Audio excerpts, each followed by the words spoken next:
Good morning, Heaven Bound family, and all that may be listening. This is Pastor Larry with a moment in the Word on this Wednesday, the 12th day of May, and it is church night for most of the churches anyway. And if the one you're going to is having church tonight, by all means go. It'll bless your pastor. If not, well, hey, come out to Heaven Bound, because we certainly will be having church unless the Lord comes before 6:30 tomorrow evening.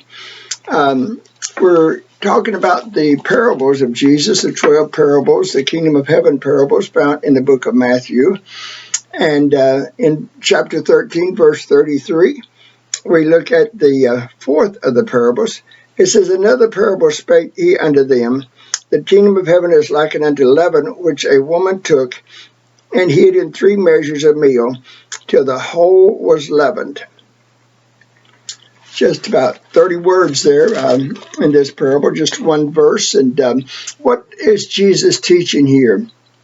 Well, unfortunately, there's a whole lot of false doctrine. Many people want to make the leaven the gospel, and the woman the church, and the 3 meals there, different people within the church. However, none of those is the case. What the parable is teaching here, it agrees with the former parables and the 3 before it. And what we're finding here is in the parable of the mustard seed, which we spoke of yesterday, that we mentioned the fact that the mustard seed gives us an external view of the church between the time of Pentecost and the time when Christ comes again. As we said yesterday, is the parable of the mustard seed shows a church that is going to start out small, but is going to explode and cover much of the world. It will be a large tree in which the birds, we found out in the parable of the sower that the birds are the representatives of Satan that steal away the seed. The birds here they befoul the church there. There are false believers and false teachers within the church, and they represent Christendom, which is not the church, but it is a combination of the visible church that we see around the world today, made up of both solid and genuine Christians and professing Christians who know nothing about truly being born again and living their life according to the Word of God. In the case of the leaven, we're going to have here a picture of the internal church there. We have 3 elements of the parable. We have the leaven, we have the woman, and we have the 3 meals. And let's look at them.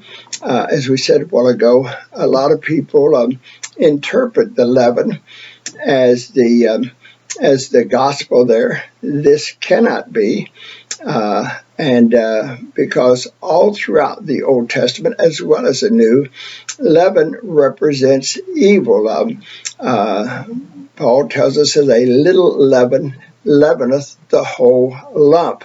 And he is talking about the fact to the church there at Galatia, and also church at 1 Corinthians, who try to bring circumcision and legalism into the church, and a little bit winds up weakening the whole.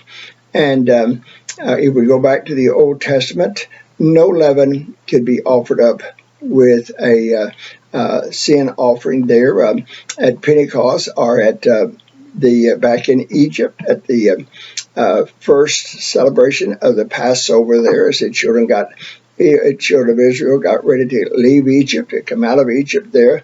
They were commanded to get all of the leaven out of their house, and there was to be no leaven in the offering her in the sacrifice or on the altar there in the Old Testament.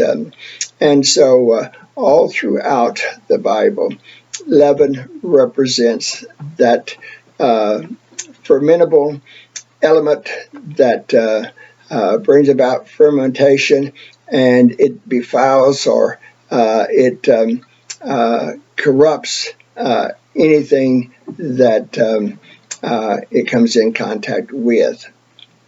So, what is leaven? Leaven is the false doctrine that will come into the church or into Christendom during this period of time between Pentecost again and the time when Christ comes back again. The gospel will, or the Christendom will go throughout the world, but much false doctrine will be taught through the saints of God. So the leaven represents evil. It is a fermentation that corrupts, and therefore it represents a false doctrine that comes in to the church. Who is the woman? Well, the woman here, you'll notice she is bringing leaven, which is bad or evil, which is corruptible, into the church. She is the Jezebel of Revelations chapter 2 there, the church of Thyatira, and who teaches the church to become contaminated with the doctrine of Balaam, which brings the world into the church and dilutes the gospel of the truth of the Word of God. How about the three meals? Well, the three meals is can make up. It's interesting that there are basically three branches of the Christian church. There is the Roman church, there's a Greek Orthodox church, and then there's the Protestant church. And you'll notice the woman in all three of these, the woman is going to hide. And another indication of the fact that leaven cannot be the gospel. Well, we certainly don't hide the gospel. We broadcast the gospel. We proclaim the gospel. And so if leaven represented the gospel, why in the world would the woman be hiding it? To the contrary, you bring false doctrine into the church secretly. And during this dispensation, during the age of grace, false teachers are going to bring false doctrine into Christendom, which represents the whole of I hesitate to say Christianity, but for lack of a better word, it represents both the good and the bad within the church. It's like the parable of the wheat and the tares.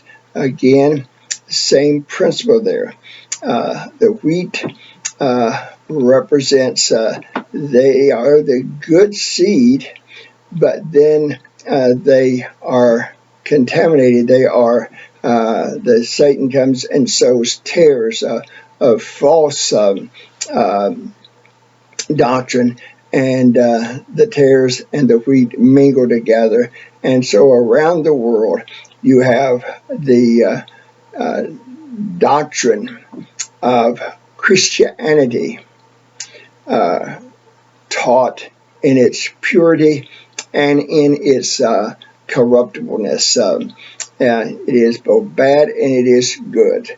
And like the church at Jerusalem, which had its Simeon and its Anna and its Mary and Joseph and Elizabeth and Zechariah, but also had in it the Pharisees, the Sadducees, and the scribes and so forth, who ultimately because of their false doctrine, had Christ crucified.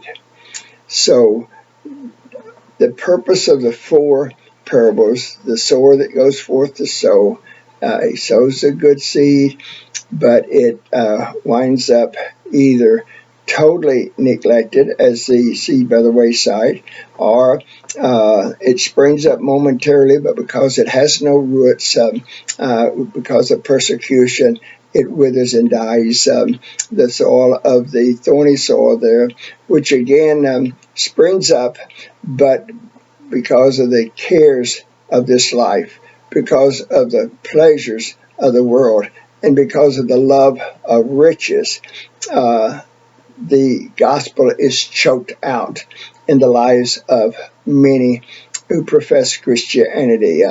But also there is the good soil, which brings forth genuine saints of God who will share eternity with Christ. So the purpose of the 4 parables is to hopefully say to the church who sees false doctrine, who sees corruption, who sees lives that are not genuine within the church, lest they should become discouraged. Jesus tells us that's the way it will be. But during this period of time, this dispensation, but again, if our heart is right, so that the seed of the gospel falls in good soil, then it will bring forth. And so we're to stay faithful. We're to proclaim the gospel until Jesus comes again. And then he will reward us in the resurrection. Pastor Larry with a moment in the Word on this again Wednesday. Hope you'll go out to church today. Meantime, share the good news of the gospel with somebody.